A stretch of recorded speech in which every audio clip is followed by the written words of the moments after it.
My name's Mark. I'm a structural engineer, usually working on old bridges or train tunnels.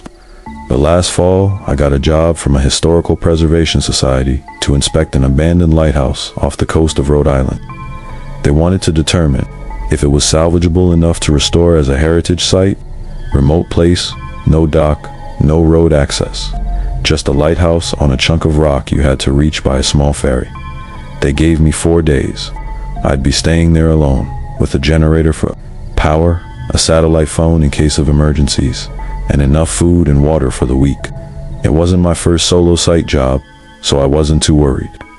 I arrived on a Tuesday morning, ferried out by a local contractor. He didn't say much beyond, call if anything breaks. Weather can change quick this time of year. The place looked its age. The white paint was blistered off the lighthouse walls. The auxiliary shed was rusted through, and seagull droppings covered just about everything. Still, it was quiet and beautiful in its own way. The first 2 days went by as expected. I logged damage to the support beams, took photos of corroded stairwells, made notes on areas that would need major reinforcement. My plan was to work through the daylight and relax at night with a book and a battery-powered radio. But on the 3rd day, while checking the generator room on the lower level, I noticed something odd. One of the wall panels behind the fuel tank was slightly loose. At first, I assumed moisture had warped it, but when I pulled it back, I found a space between the inner and outer wall. Jammed in there, wrapped in old wax cloth, was a leather-bound journal. It was swollen with water damage. The edges frayed and stained, but the pages were surprisingly legible. The entries were dated from 1974. The first dozen pages were mostly mundane notes on fuel levels, weather patterns, meal schedules. The author never signed a name, but based on the handwriting and tone, I guessed it was a lighthouse keeper. About a week into the entries, though, things took a turn. He started describing hearing noises, footsteps in the stairwell at night, faint, knocking from the beacon room above. At first, he thought it was just the wind or a trick of isolation. But then he mentioned waking up to find the main door ajar, even though he always bolted it shut. Tools moved. A mug of coffee left half drunk, even though he didn't remember making any. I won't lie, it gave me chills reading it, especially since the layout he described was identical to what I was seeing, down to the location of a squeaky stair step. I spent that evening sitting on the steps outside, watching the waves crash in silence. I told myself it was just an old journal, cabin fever, but the entries kept getting worse.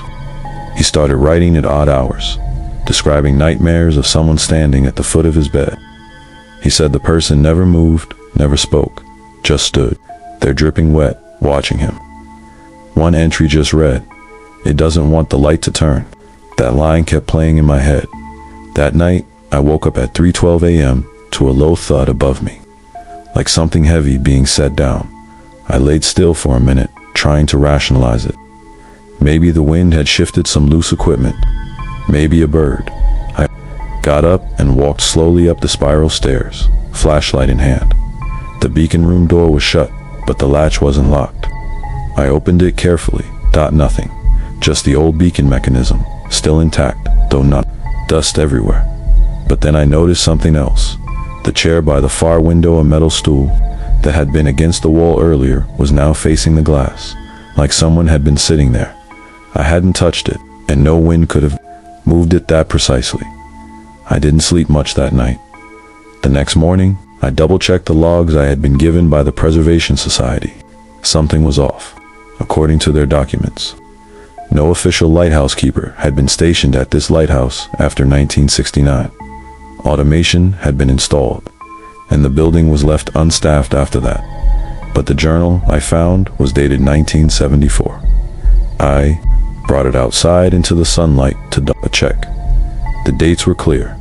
The entries went on for weeks. How could that be? Was it fake? A prank?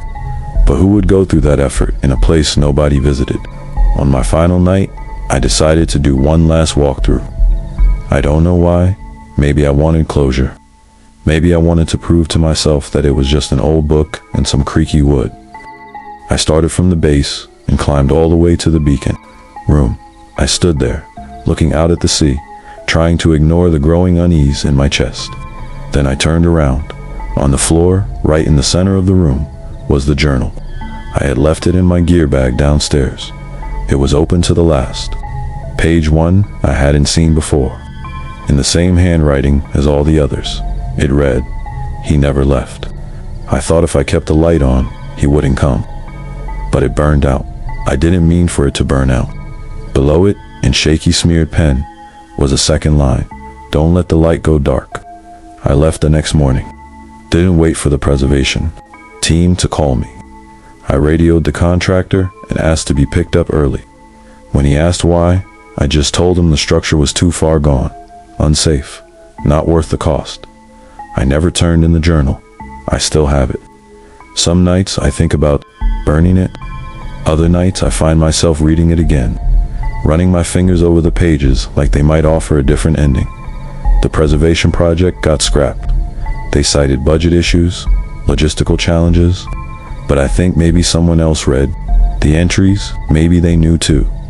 I haven't taken a solo assignment since, especially not near the water, because sometimes, when I wake up around 3 a.m., I think I hear footsteps. Not in my house, not in my hallway, but above me, in a room that isn't there